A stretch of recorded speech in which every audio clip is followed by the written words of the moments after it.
Halo, selamat malam, selamat datang di Sapa Indonesia Malam, Saudara. Pemerintah segera mengambil langkah usai rentetan kasus keracunan MBG atau makan bergizi gratis terjadi di sejumlah tempat.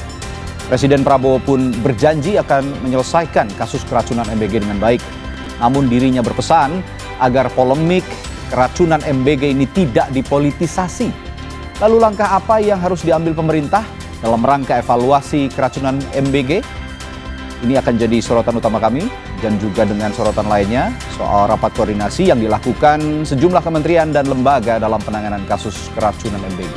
Menko Pangan Zulkifli Hasan telah meminta seluruh dapur SPPG untuk wajib memiliki sertifikasi layak higienis dan sanitasi. Saudara, inilah Sapa Indonesia Malam selengkapnya. Saya Radi Saputro.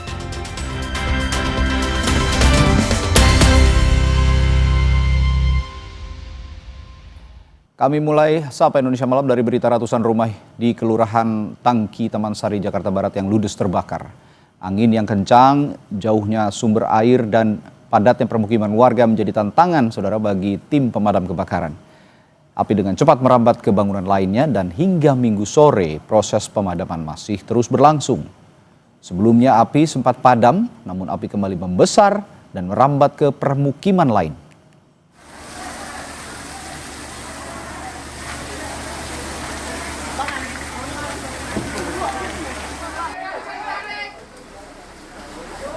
Kendala sumber air, kemudian rumah yang padat, agak cepat kemudian.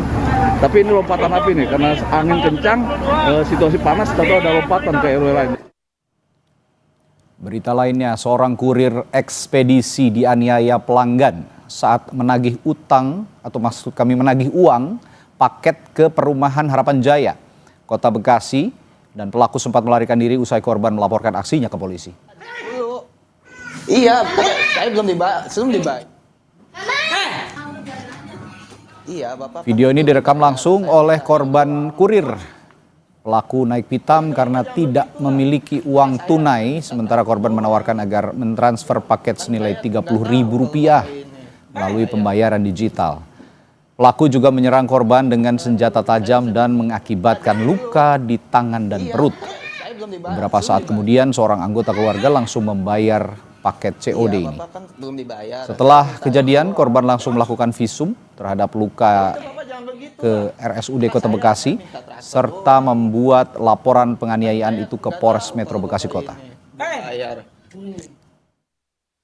Dari omongan dia, apa yang dia nggak terimanya karena apa? Nggak terimanya karena saya minta buru-buru transfer. Oh, buru-buru? Iya, tapi kan memang dia ada riwayat tuh transfer lama, jadi saya minta transfer sekarang. Karena dia ada riwayat transfer lama, jadi saya tuh nalangin dulu, nalangin paket dia dulu. Jadi memang sudah biasa ke rumah itu ya? Belum sih, itu baru kedua kalinya. Kedua kalinya, sebelumnya emang dia pernah Pernah paket, tapi transfernya lama. Lamanya berapa lama? Seharian bang, besoknya baru ditransfer. Bukan ditransfer, malah saya minta lagi, saya nagih lagi, dikasih cash. Karena pengalaman itu? Iya, karena pengalaman itu saya akhirnya minta transfernya sekarang. Cepat gitu ya. Mengetahui diburu polisi, pelaku penganiayaan kurir berinisial CK menyerahkan diri ke Polres Metro Bekasi Kota. Sebelumnya pelaku diimbau menyerahkan diri setelah sempat melarikan diri ke daerah Tangerang Kota.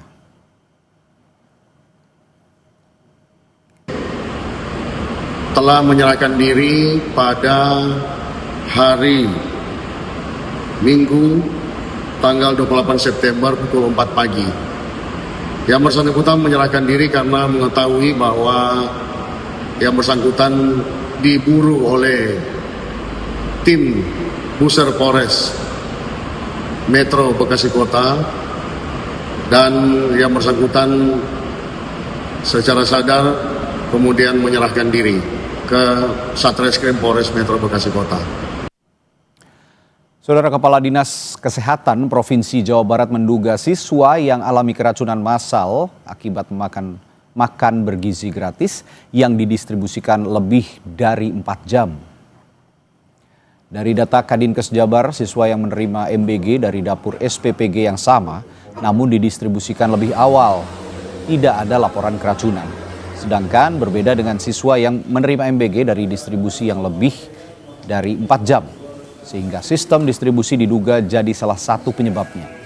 Waktu mulai memasak hingga jeda waktu pengiriman yang panjang perawatan suhu makanan yang tidak memadai serta sanitasi kendaraan bisa jadi celah munculnya risiko kontaminasi pada makanan MBG. Akan terjadi karena pada saat mulai memasak sampai makanannya masak dan didistribusikan ke siswa itu kebanyakan terlalu lama. Jadi memang terjadi pada anak-anak yang memakan makanan yang didistribusikannya lebih dari 4 jam begitu. Jadi kalau yang awal-awal didistribusikan itu tidak terjadi dugaan keracunan makanan. Dari data Dinas Kesehatan Kabupaten Bandung Barat per 28 September 2025 pukul 11 waktu Indonesia Barat, jumlah korban keracunan makan bergizi gratis mencapai 1.470 orang. Dari jumlah ini, korban masih dirawat ada 32 orang, pasien yang sudah sembuh atau diperbolehkan pulang ada 1.438 orang.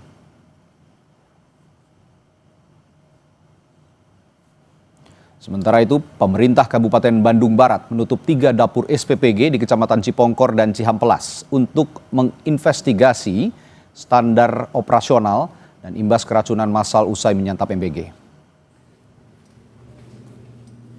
Bupati JJ mengatakan 3 dapur SPPG yang ditutup meliputi 2 dapur SPPG di Kecamatan Cipongkor dan 1 dapur di Kecamatan Cihampelas. JJ juga berkoordinasi dengan Badan Gizi Nasional untuk mengevaluasi menyeluruh terhadap 3 dapur yang bermasalah. Sementara korban keracunan yang masih dirawat di RSUD Cililin kini berjumlah 25 orang.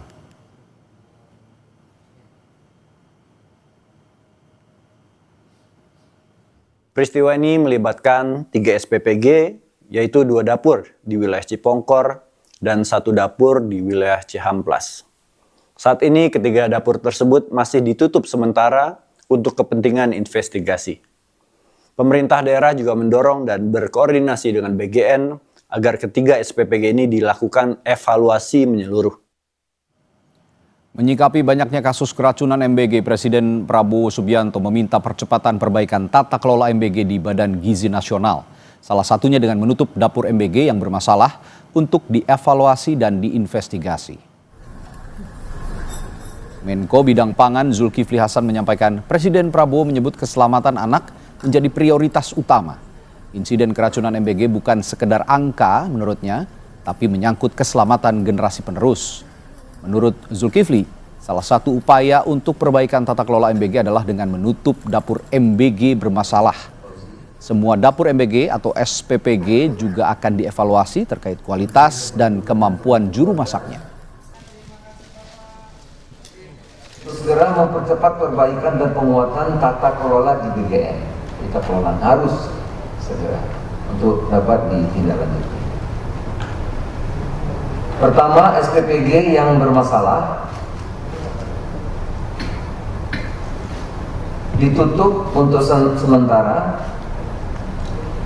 dilakukan evaluasi dan investigasi. Jadi, salah satu evaluasi yang utama adalah mengenai kedisiplinan, kualitas, kemampuan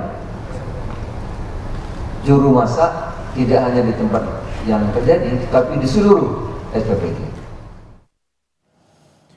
Untuk memperkuat tata kelola Badan Gizi Nasional, sejumlah kementerian dan lembaga terkait akan saling berkoordinasi dan saling kontrol proses persiapan MBG, termasuk Kementerian Kesehatan yang akan ikut memeriksa proses persiapan mulai dari pemilihan bahan hingga distribusi.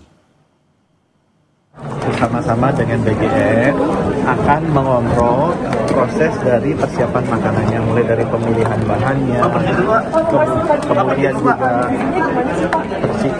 pengolahan makanannya, kemudian penyajiannya seperti apa. Itu semua sudah kita sepakati lah bahwa nanti akan kita bantu bersama-sama agar tidak terjadi lagi. Beranjak ke sorotan lain, saudara, tim gabungan TNI Polri berhasil menyelamatkan 4 petambang yang terjebak di distrik Seradala, Kabupaten Yahukimo. Dalam upaya evakuasi, tim gabungan sempat terlibat kontak tembak dengan kelompok KKB.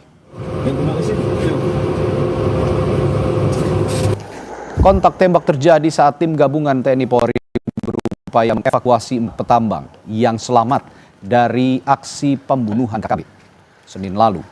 Setelah kontak tembak selama 1 jam, tim gabungan berhasil memukul mundur KKB dan mengevakuasi 4 pekerja tambang dalam kondisi selamat.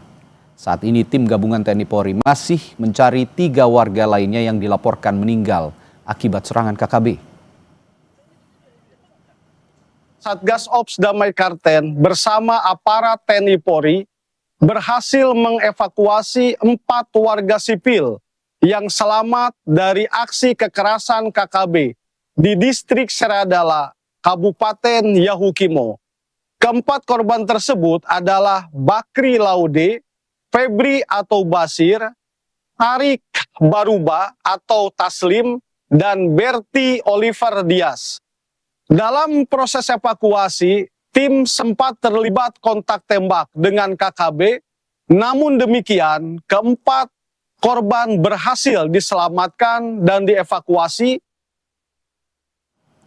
Ada berita lainnya setelah jeda di Sapa Indonesia Malam, Saudara. Presiden Prabowo Subianto segera memanggil Kepala Badan Gizi Nasional dan sejumlah pejabat berwenang untuk menyelesaikan polemik keracunan MBG. Prabowo juga mewanti-wanti agar keracunan MBG ini tidak dipolitisasi oleh pihak manapun. Saat lagi di Sapa Indonesia Malam.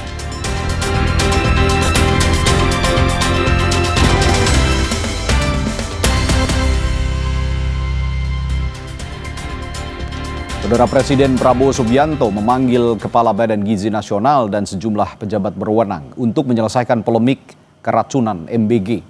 Pemerintah memastikan akan melakukan perbaikan terhadap tata kelola pelaksanaan MBG. Saya mohon maaf atas nama BGN dan berjanji tidak akan lagi terjadi. Tidak akan terjadi lagi.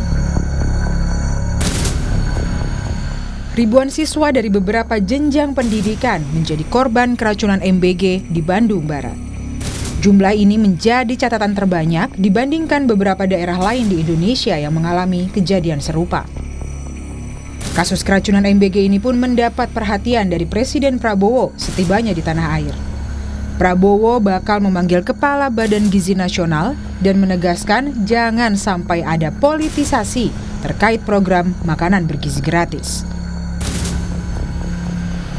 Habis ini saya langsung akan panggil Kepala BGN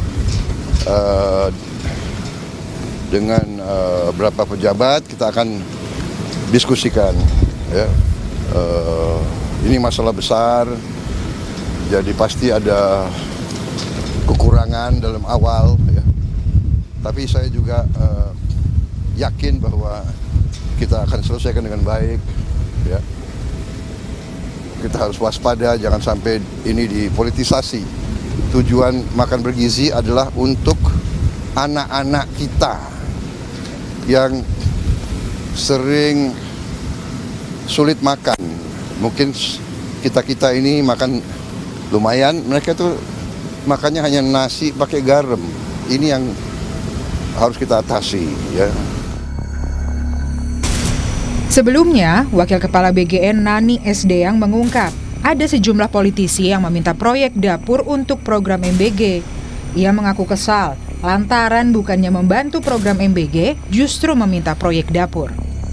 Nani kembali mengingatkan sejumlah mitra untuk turut mengawasi pelaksanaan MBG.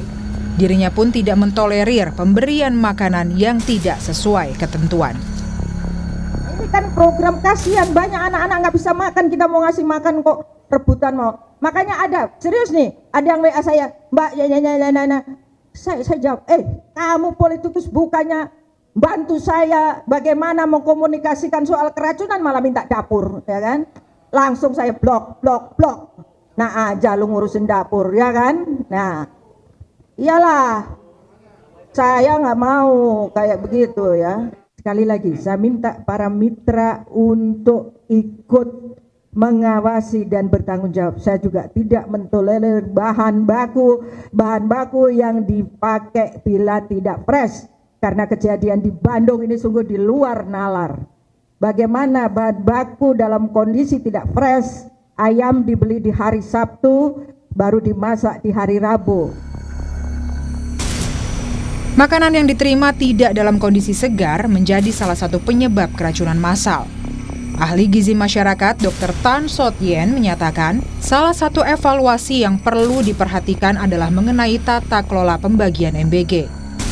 Tiap dapur SPPG harus bisa memastikan kondisi makanan yang diterima oleh siswa dalam kondisi layak makan.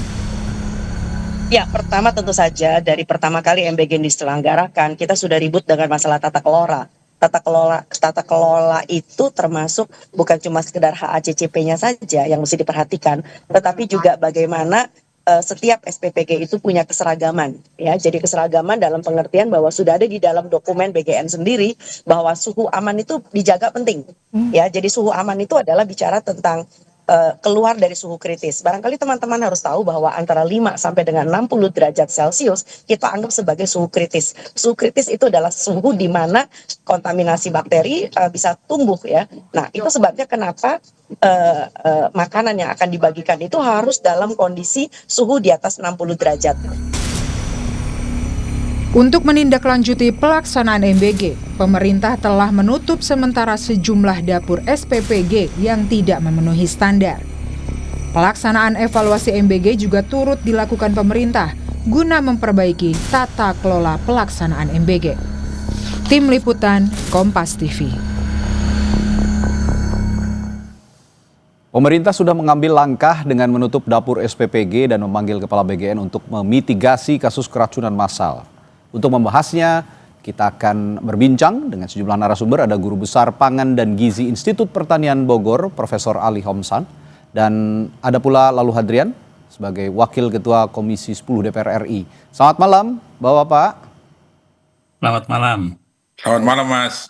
Baik, saya ke Pak Lalu dulu nih. Pak Lalu, tadi kan kita sore sudah sama-sama menyaksikan instruksinya Presiden Prabowo ke Menko Pangan. Tutup dulu SPPG yang bermasalah sementara. Begitu, ini menutup celah juga untuk terjadinya kembali insiden serupa, insiden keracunan massal pada saat menyantap MBG. Tapi menurut pertanyaan saya, apakah langkah ini sudah cukup menurut Pak Lalu? Atau saya jangan-jangan wondering juga, jangan-jangan butuh undang-undang khusus untuk mengawasi rantai pasok makanan MBG di tingkat sekolah, Pak Lalu? Ya, pertama saya sepakat ya dengan langkah-langkah yang dilakukan oleh pemerintah hari ini, terutama instruksi Pak Presiden Prabowo bahwa untuk SPPG atau dapur-dapur yang bermasalah ini ditutup sementara waktu. Sementara waktu ya artinya untuk melakukan evaluasi-evaluasi yang terjadi beberapa hari yang lalu. Saya melihat bahwa program MBG ini adalah investasi di dunia pendidikan. Nah, karena program ini sangat baik, maka kami di Komisi 10 yang membidangi atau bermitra dengan Kementerian Pendidikan Dasar dan Menengah, itu sangat sepakat bahwa program ini untuk terus dilanjutkan. Nah, yang kedua, langkah yang dilakukan oleh pemerintah ini cukup taktis, cukup sigap, cukup tepat untuk mensterilkan dulu kondisi yang terjadi hari ini. Ada beberapa hal yang perlu diperhatikan juga bahwa pertama, MBG atau makan bergizi gratis yang dikelola oleh BGN ini tentu harus dievaluasi secara berkala. Yang kedua, keikutsertaan pemerintah daerah dalam mengawasi pelaksanaan MBG ini, terutama di sekolah-sekolah, ya harus terus dilakukan. Yang saya maksud adalah BGN dalam hal ini harus terus untuk membuka komunikasi kepada seluruh stakeholder pendidikan. Karena sasaran dari MBG ini adalah siswa-siswi kita yang notabene hari ini sedang bersekolah di SD, SMP, SMA maupun SMK. Jadi pemerintah daerah selaku pembina pendidikan baik di tingkat kabupaten kota maupun provinsi juga harus dilibatkan. Yang ketiga, lingkungan sekolah atau stakeholder pendidikan yang ada di sekolah juga tentu harus dilibatkan juga, diajak diskusi, diajak bicara terkait dengan persiapan-persiapan yang dilakukan oleh sekolah dalam rangka mensukseskan program MBG ini. Pada prinsipnya kami di Komisi 10 sangat sepakat MBG ini dilanjutkan karena merupakan investasi jangka panjang untuk dunia pendidikan kita. Sepakat, tidak ada satu pihak pun saya rasa ya yang meragukan positifnya program MBG ini. Tapi ya itu tadi, harus benar-benar diawasi dan harus benar-benar juga diterapkan higienisme terhadap penyajian MBG itu sendiri agar kejadian serupa tidak terulang kembali. Tadi saya menyimak pernyataan Pak Lalu, sebenarnya pemerintah sudah cukup taktis kalau kata Pak Lalu ya untuk mengidentifikasi masalah ini, termasuk dengan menutup SPPG sementara. Pertanyaan saya ke Prof. Ali. Prof. Ali, menurut Anda, kendati pemerintah sudah menyatakan hal itu, apakah pemerintah artinya sudah bisa mengidentifikasi SPPG yang bermasalah? Ya, saat ini saya kira SPPG bermasalah itu tentu saja yang mempunyai kasus-kasus keracunan. Tetapi nanti ketika pemerintah sudah mewajibkan SLHS, sertifikasi layak hygiene dan sanitasi, maka kita akan menemukan lagi mungkin ada dari 9.000 sekian SPPG itu mungkin ada yang belum memenuhi syarat SLHS tadi. Nah, oleh karena itu kalau sekarang ini kaitannya adalah dengan persoalan keracunan yang tentu saja langsung ditutup oleh pemerintah sementara bagi SPPG yang bermasalah tersebut. Nah, kalau kita lihat apa yang disampaikan Kementerian Kesehatan, nanti akan dilakukan SLHS oleh dinas-dinas kesehatan dan itu tentu saja memerlukan waktu. Karena proses SLHS itu memerlukan waktu bisa 1 sampai 2 minggu untuk melaksanakan sertifikasi. Dan kalau kita cermati sekarang setiap kabupaten itu jumlah SPPG-nya bervariasi. Sebagai contoh di Sukabumi itu sekitar 70 SPPG. Di Kupang itu sekitar 10 SPPG. Sehingga kecepatan melakukan SLHS itu akan sangat tergantung seberapa cepat nanti Dinas Kesehatan bisa melakukan proses SLHS ini dari sekian banyak SPPG yang jumlahnya secara total sekarang sudah mencapai 9.000 lebih. Oke, tapi kalau kita bicara tata kelola, Prof, apakah SPPG yang ditutup ini, yang bermasalah ditutup ini juga sudah cukup atau harus ada juga tingkatan yang lebih atas lagi yang dievaluasi? Kalau bicara tata kelola ya, Prof ya? Ya, jadi sebenarnya apa yang terjadi sekarang ini dengan keracunan-keracunan yang terjadi, itu pasti ada 3 hal yang perlu dicermati, yaitu pertama adalah makanan basi, yang kedua adalah makanan yang tidak masak di prosesnya, yang ketiga adalah persoalan air yang tersedia. Jadi 3 hal ini, kemudian tentu saja ada lagi persoalan bahan baku. Nah, ini kalau kita lihat dari 9.000 yang mengalami keracunan itu ada beberapa, ya tentu saja semakin banyak SPPG itu peluang terjadinya pasti ada saja terjadi. Nah, oleh karena itu dengan keinginan pemerintah untuk menerbitkan SLHS bagi semua SPPG itu nanti merupakan langkah yang lebih tepat lah. Karena selama ini SLHS ini mungkin belum merupakan suatu kewajiban. Dan nanti ketika SPPG ini jumlahnya mencapai 32.000, ini tentu kalau bisa dipersyaratkan dulu jangan berdiri sebelum mempunyai SLHS. Jangan diberi pekerjaan MBG sebelum mempunyai SLHS. Dan itu akan sangat menekan, mengurangi terjadinya keracunan. Oke, Pak Lalu saya kembali ke Anda.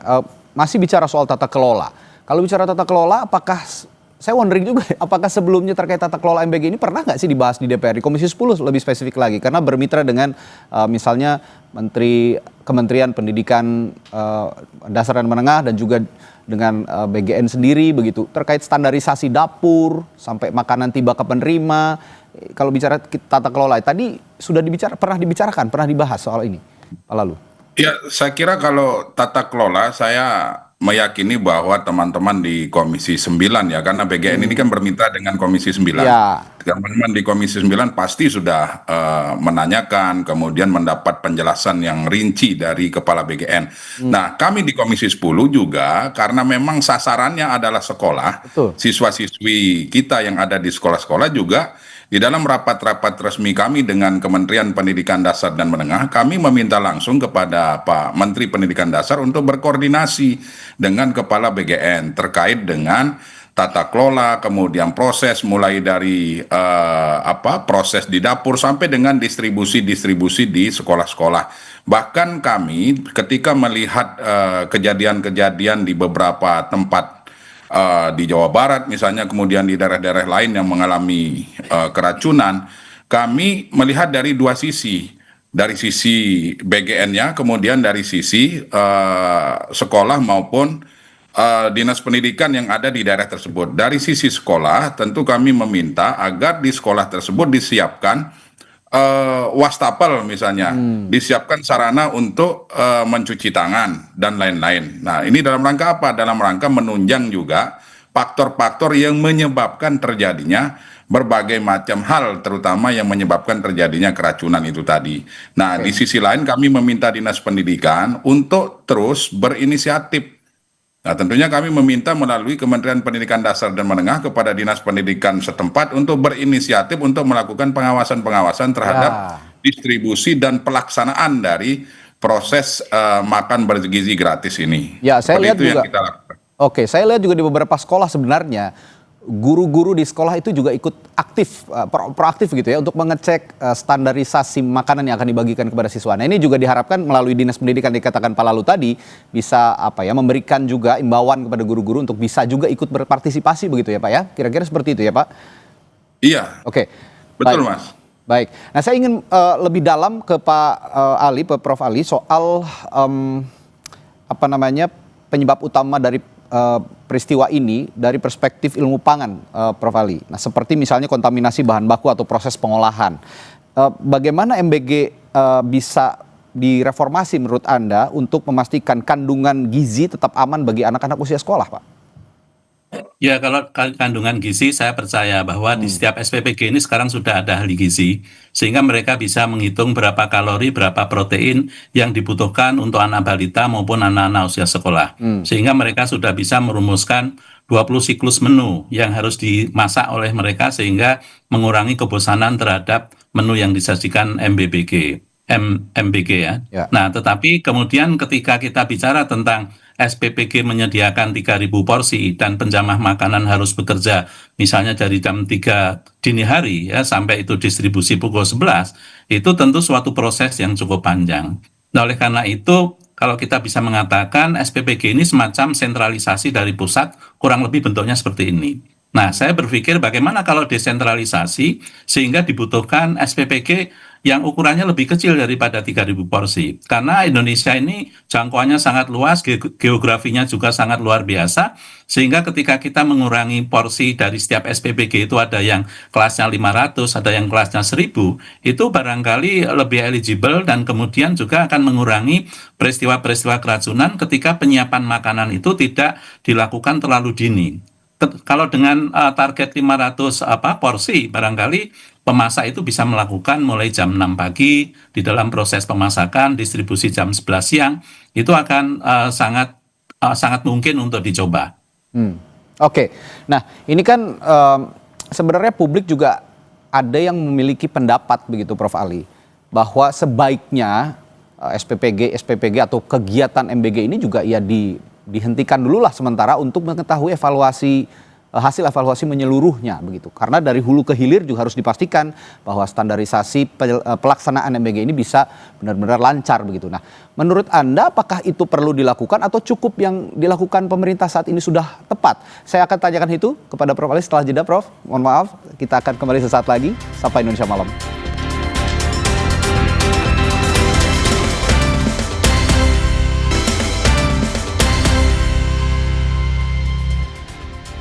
Saudara Menteri Koordinator Bidang Pangan Zulkifli Hasan mengatakan tiap satuan pelayanan pemenuhan gizi atau SPPG Dapur MBG saat ini diwajibkan memiliki sertifikasi layak higienis dan sanitasi atau SLHS.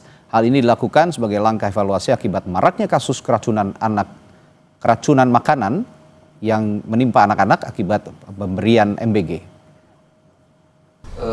Sertifikat layak higienis dan sanitasi itu syarat ya. Tetapi setelah pasca kejadian sekarang mendapat perhatian khusus, harus atau wajib hukumnya ya, setiap SPPG harus punya SLHS, harus. Masih membahas hal ini, tadi saya sebelum jeda bertanya kepada Prof. Ali. Prof, tadi kalau saya tanyakan, ada sebagian pihak, ada sebagian publik juga yang bertanya-tanya, apakah sudah cukup langkah yang dilakukan pemerintah saat ini untuk menutup sementara SPPG yang bermasalah. Sedangkan banyak juga ya informasi-informasi yang beredar sebenarnya masalahnya itu ada dari hulu ke hilir. Bagaimana menurut Anda nih, Prof. Ali? Ya, saat ini SPPG di Indonesia itu jumlahnya 9.400 dan 79 itu yang diidentifikasi bermasalah sudah mendapat teguran dari BGN dan penutupan sementara. dengan adanya kasus-kasus keracunan. Jadi tentu saja kita memang tidak bisa menghukum SPPG yang tidak bersalah dengan proses penutupan karena itu tidak adil ya. Jadi yang bersalah dituntut kemudian diberikan sanksi, tetapi karena kita juga menginginkan aspek keamanan pangan itu menjadi perhatian pemerintah, maka langkah-langkah untuk menerbitkan SLHS atau pengurusan SLHS dan juga langkah penting lainnya adalah bahwa kepala koki itu harus mempunyai pelatihan-pelatihan yang terkait dengan keamanan pangan. Nah, selama ini yang memperoleh pelatihan keamanan pangan atau pelatihan-pelatihan itu adalah kepala SPPG yang belum tentu menjadi penjamah makanan di SPPG.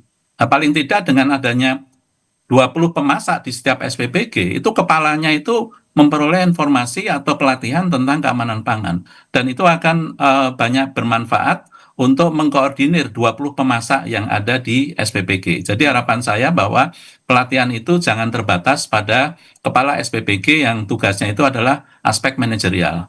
Oke, saya ke Pak Lalu kembali. Pak Lalu, ini juga sebenarnya publik sempat bertanya-tanya, kenapa sih UMKM kok sepertinya ya dari permukaan terlihat tidak dilibatkan misalnya. Karena kan pada saat awal pelaksanaan program ini janjinya adalah ada juga pelibatan UMKM untuk mengelola hal ini, mengelola MBG ini. Seperti misalnya kantin sekolah. Nah, saya ingin minta pendapat Anda lebih setuju saat ini pengelolaan dilakukan oleh SPPG atau melibatkan UMKM seperti misalnya kantin sekolah yang saya sebutkan tadi?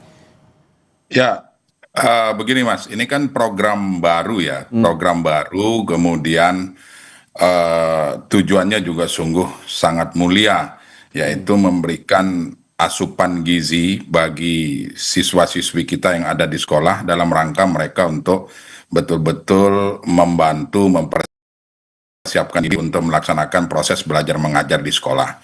Nah, yang kedua bahwa program ini terdapat kekeliruan atau kecolongan di beberapa titik. Tadi menurut data yang disampaikan oleh Prof. Ali kan dari 9 ribuan itu hanya sekitar 79 dapur lah yang kecolongan kemarin sehingga mengakibatkan keracunan siswa-siswi kita. Saya rasa itu sangat kecil sekali persentasenya, tetapi yang perlu kita apresiasi adalah niatan Presiden Prabowo Subianto bahwa beliau sangat concern sekali terhadap dunia pendidikan kita sehingga MBG ini menjadi salah satu investasi terbesar untuk dunia pendidikan kita. Memang program yang besar, yang spektakuler seperti MBG ini tidak mudah. Nah, ini kerikil-kerikil menuju kesuksesan lah bagi kami. Yang kejadian hari ini adalah kerikil-kerikil menuju kesuksesan. Banyak juga kok misalnya di beberapa tayangan kita juga melihat bahwa siswa-siswi kita yang memang pengelolaan dapurnya sesuai dengan prosedural, artinya sesuai dengan juklak-juknis, akhirnya mereka menerima MBG yang memang isinya betul-betul bergizi. Bahkan di beberapa tayangan mereka sangat senang sekali, gembira menerima itu, bahkan mengatakan mantap Prabowo. Nah, ini kan suatu kegirangan yang luar biasa itu. Ya, banyak memang dari putra-putri kita. Banyak memang SPPG juga yang melaksanakan ini dengan baik gitu ya, Prof. Lalu ya. Yang dilaksanakan dengan baik sesuai dengan prosedur ya, saya rasa juga akan menghasilkan hasil yang luar biasa. Nah, bahkan siswa-siswi kita sangat senang. Nah, yang ketiga pelibatan UMKM misalnya. Nah, lagi-lagi saya katakan bahwa ini program baru sedang mencari formula yang terbaik lah saya rasa. Nah, saya rasa ke depan ini kan baru-baru mulai dan kita patut syukuri juga bahwa walaupun program baru tetapi target sasarannya sungguh luar biasa. Belum pernah ada presiden dalam sejarah Republik ini yang melakukan gebrakan seperti Presiden Prabowo Subianto. Nah, kami di Komisi 10 yang kemudian menjadi mitra pendidikan ya tentu sangat bersyukur bahwa pendidikan ini menjadi perhatian yang sangat serius. Jadi Presiden Prabowo ini tidak hanya merevitalisasi sekolah, tetapi siswa-siswinya juga sungguh sangat diperhatikan. Nah, ini bentuk keseriusan beliau terhadap dunia pendidikan. Saya rasa ke depan nanti tentu beliau sudah memikirkan bersama seluruh jajaran kabinet hari ini terkait dengan pelibatan UMKM termasuk kantin sekolah. Saya rasa sedang dicari formulanya aja ini. Lagi dicari dulu lah ya, supaya pun kalau ada SPPG yang sukses ini juga bisa ditularkan ilmunya kepada UMKM yang nanti bisa saja dilibatkan gitu ya dalam program MBG ini. Tapi Pak Lalu saya agak tertarik juga dengan pernyataan Pak Prabowo kemarin merespons pertanyaan wartawan soal kasus keracunan MBG ini.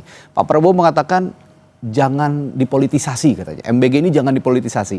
Kalau menurut Anda ini apa artinya? Apakah artinya bahwa program MBG ini sebenarnya sudah jalan, sudah baik, tapi ada yang intervensi di tengah jalan atau bagaimana artinya menurut Anda? Ya, saya rasa saya sepakatlah yang disampaikan oleh Pak Presiden bahwa program ini tidak perlulah dibesar-besarkan terkait dengan data tadi misalnya 9.000 dapur ternyata yang bermasalah cuma 79. Nah, tidak perlu dibesar-besarkan apalagi ditarik-tarik ke ranah politik. Saya sangat sepakat itu bahwa tujuan dari MBG ini sungguh sangat mulia. Kita tunggulah, ini kan baru mulai, belum genap 1 tahun bahkan mulainya ini kan. Ya tentu kalaupun ada masalah, ya mari kita perbaiki sama-sama. Kemudian saya berharap juga BGN terbuka untuk komunikasi dengan siapapun, yaitu seluruh stakeholder pendidikan, termasuk pemerintah daerah. Nah itu juga harus betul-betul dilibatkan, walaupun program ini anggarannya juga ada di BGN, tetapi paling tidak pengawasan itu menjadi tanggung jawab kita semua. Saya melihat sudah ada beberapa kepala daerah yang berinisiatif untuk melakukan pengawasan-pengawasan melalui Dinas Pendidikan, termasuk pelibatan guru dan sebagainya. Bahkan yang perlu saya sampaikan juga bahwa kalau tahun 2025 ini anggaran untuk MBG ini kan cukup besar ya. Tetapi anggaran yang besar itu juga kalau 2025 ini gurunya tidak diberikan makan bergizi gratis. Insya Allah nanti 2026 Presiden sudah memikirkan gurunya juga diberikan makanan bergizi gratis. Nah jadi sekali lagi saya sampaikan bahwa ini adalah program baru ya tentu kalau ada hal-hal kekeliruan, kecolongan, kehilapan dan sebagainya ya kita maklumi lah. Ya, ini program yang sangat baik sehingga tidak perlu dipolitisasi, saya sepakat. Tapi ada data bahwa tadi ada 79 SPPG yang bermasalah. Ini meskipun jumlahnya kecil, persentasenya kecil, saya sepakat untuk tetap juga dievaluasi secara mendalam supaya tidak juga menjadi efek domino ke depannya, begitu Pak Lalu kira-kira. Nah, saya ke Prof. Ali. Prof. Ali, adakah rekomendasi jangka panjang dari Anda? Seperti misalnya apa yang pernah juga disinggung begitu ya untuk evaluasi ke depan, ada integrasi kokli ahli, dan juga Pak Prabowo, saya kalau nggak salah juga ya, koreksi kalau saya salah, sempat mengusulkan juga ada CCTV di SPPG seperti yang diusulkan oleh Pak Presiden sebelumnya.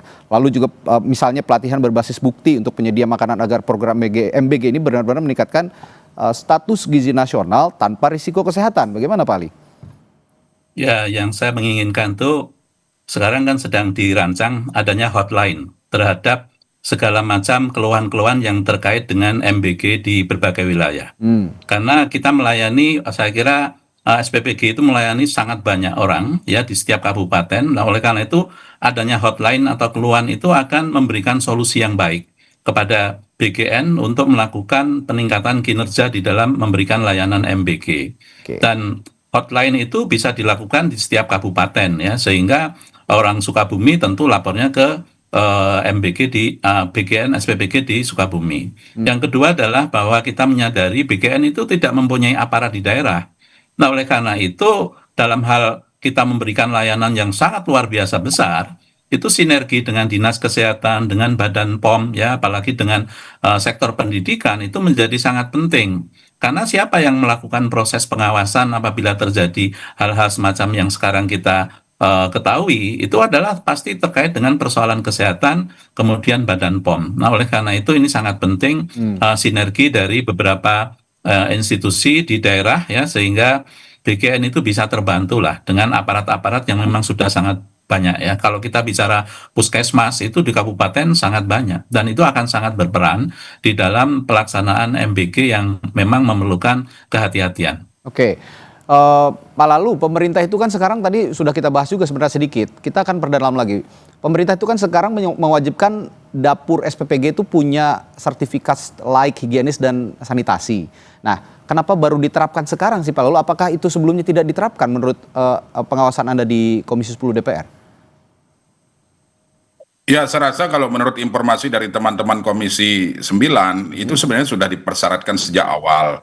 Nah, cuman saya sepakat yang disampaikan oleh Prof. Ali tadi bahwa pelibatan banyak pihak dalam rangka mensukseskan program MBG ini juga perlu dilakukan, seperti Dinas Kesehatan di daerah, kemudian Dinas Pendidikan dan sebagainya. Ini seluruh pemangku kepentingan yang terlibat di dalam proses berlangsungnya makan bergizi gratis ini sungguh sangat perlu dilibatkan. Apalagi surat SLHS tadi itu. Jadi itu memang sungguh sangat penting. Kami saja di Komisi 10 di dalam rapat terakhir dengan Menteri Pendidikan Dasar dan Menengah meminta agar di seluruh sekolah target penerima MBG ini Kementerian Pendidikan Dasar dan Menengah 2026 besok menganggarkan untuk penyediaan wastafel. Agar siswa-siswi kita ini sebelum mereka santap MBG mencuci tangan terlebih dahulu menggunakan sabun supaya meminimalisir kejadian-kejadian yang hari ini terus terjadi seperti itu. Ini saya teringat zaman pandemi, sebenarnya praktik ini sudah terbiasa dilakukan oleh anak-anak sekolah dan ini juga harusnya berlanjut gitu ya untuk menyediakan wastafel, membudayakan lagi mencuci tangan sebelum makan. Baik, ini sekarang sebenarnya meskipun evaluasi sudah dilakukan, langkah taktis sudah dilakukan seperti yang Bapak-Bapak sebutkan, tapi mata publik masih terus tertuju pada program ini karena tadi selain program ini program yang sangat baik, tapi juga pengelolaannya benar-benar harus ditata dengan baik melalui tata kelola yang juga harus direformasi. Kalau saya lihat dari kejadian-kejadian yang menimpa di sejumlah wilayah di Indonesia, terutama keracunan yang menimpa anak-anak di sekolah. Baik, terima kasih Pak Lalu Hadrian, Wakil Ketua Komisi 10 dan juga Profesor Ali Homsan, Guru Besar Pangan dan Gizi Institut Pertanian Bogor telah berbagi perspektifnya malam hari ini di Sapa Indonesia Malam. Sehat selalu, sampai jumpa lagi Bapak-Bapak. Terima kasih. Assalamualaikum. Waalaikumsalam warahmatullahi wabarakatuh. Saudara, kasus kematian diplomat Kemlu Arya Daru Pangayunan masih menyisakan misteri bagi keluarga. Istri Arya Daru meminta kematian suaminya diusut tuntas. Kami hadirkan informasinya sesaat lagi.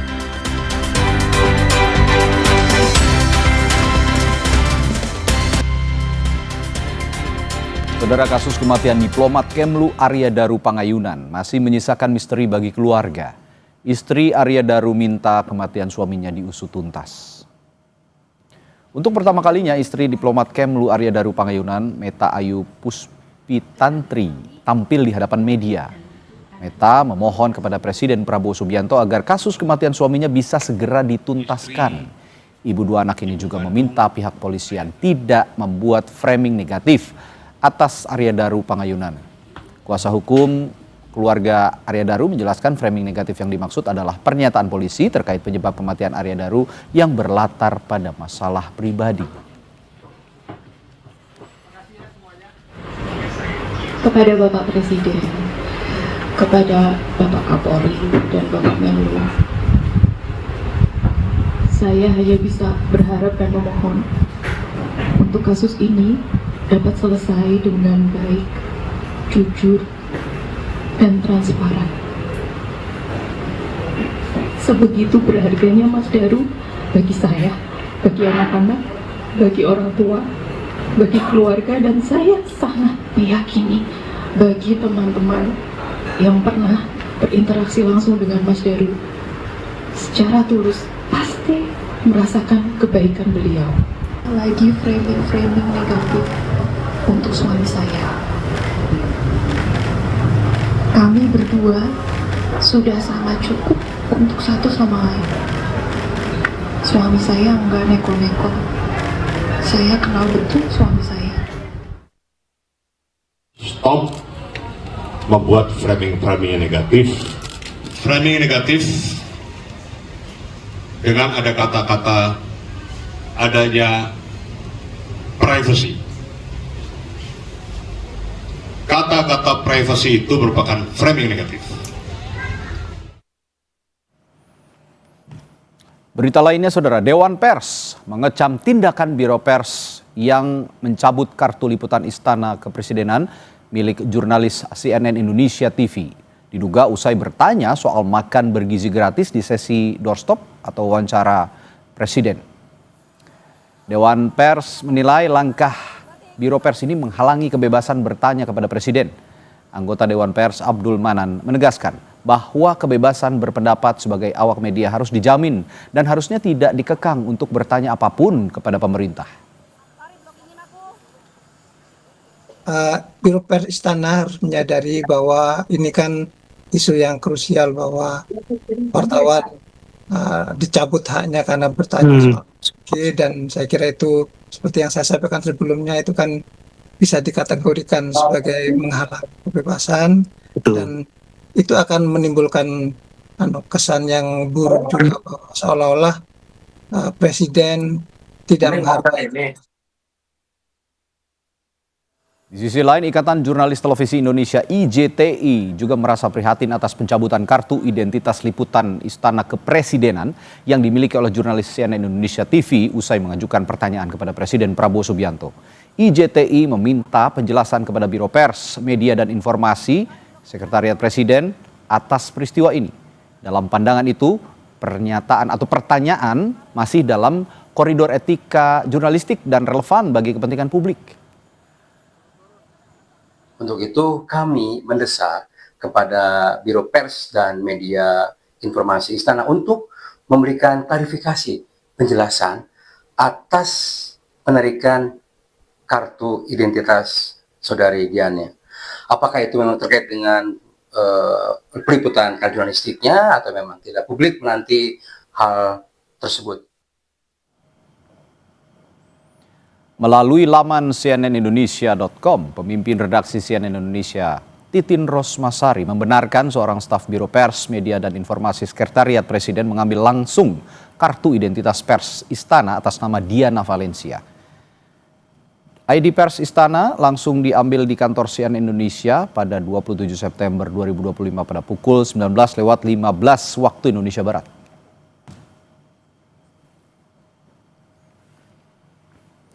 Saudara, kami juga sudah berusaha meminta konfirmasi dari pihak Istana, namun hingga saat ini belum ada yang bersedia merespons pertanyaan dari Kompas TV. Kami beralih ke sorotan selanjutnya. Saudara, ratusan rumah di Kelurahan Tangki, Taman Sari, Jakarta Barat ludes terbakar. Angin yang kencang, jauhnya sumber air, dan padatnya permukiman warga menjadi tantangan bagi tim pemadam kebakaran. Api dengan cepat merambat ke bangunan lainnya dan hingga Minggu sore proses pemadaman masih terus berlangsung. Sebelumnya api sempat padam, namun api kembali membesar dan merambat ke permukiman lain.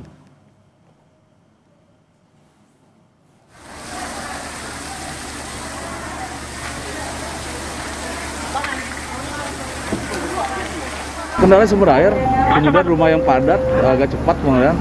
Tapi ini lompatan api nih, karena angin kencang, situasi panas, tapi ada lompatan ke RW lain. Ke sorotan selanjutnya, seorang kurir ekspedisi dianiaya pelanggan saat menagih uang paket ke perumahan Harapan Jaya, Kota Bekasi, Jawa Barat. Pelaku sempat melarikan diri usai korban melaporkan aksinya ke polisi. Iya, saya belum dibalas. Video ini direkam langsung oleh korban kurir. Pelaku naik pitam karena tidak memiliki uang tunai, sementara korban menawarkan agar mentransfer paket senilai Rp30.000 melalui pembayaran digital. Pelaku juga menyerang korban dengan senjata tajam dan mengakibatkan luka di tangan dan perut. Beberapa saat kemudian seorang anggota keluarga langsung membayar paket COD itu. Setelah kejadian, korban langsung melakukan visum terhadap lukanya ke RSUD Kota Bekasi serta membuat laporan penganiayaan itu ke Polres Metro Bekasi Kota. Iya, Bapak kan belum dibayar. Saya minta. Dari omongan dia apa yang dia nggak terimanya karena apa? Nggak terimanya karena saya minta buru-buru transfer. Oh, buru-buru. Iya. Tapi kan memang dia ada riwayat tuh transfer lama. Jadi saya minta transfer sekarang. Karena dia ada riwayat transfer lama. Jadi saya tuh nalangin dulu, nalangin paket dia dulu. Jadi memang sudah biasa ke rumah itu ya? Belum sih, itu baru kedua kalinya. Kedua kalinya. Sebelumnya memang dia pernah transfer paket, tapi transfernya lama. Lamanya berapa lama? Seharian bang. Besoknya baru ditransfer. Bukan ditransfer, malah saya minta lagi, saya nagih lagi. Dikasih cash. Karena pengalaman itu? Iya, karena pengalaman itu saya akhirnya minta transfernya sekarang. Cepat gitu ya. Saudara, informasi tadi jadi penutup Sapa Indonesia malam hari ini. Namun sebelum kami tutup, kami ingatkan Anda agar jangan lupa cukupi kebutuhan air mineral Anda setiap hari dan rasakan kesejukannya. Saya Radi Saputro, terima kasih atas kebersamaan Anda selama 1 jam ini. Sampai jumpa.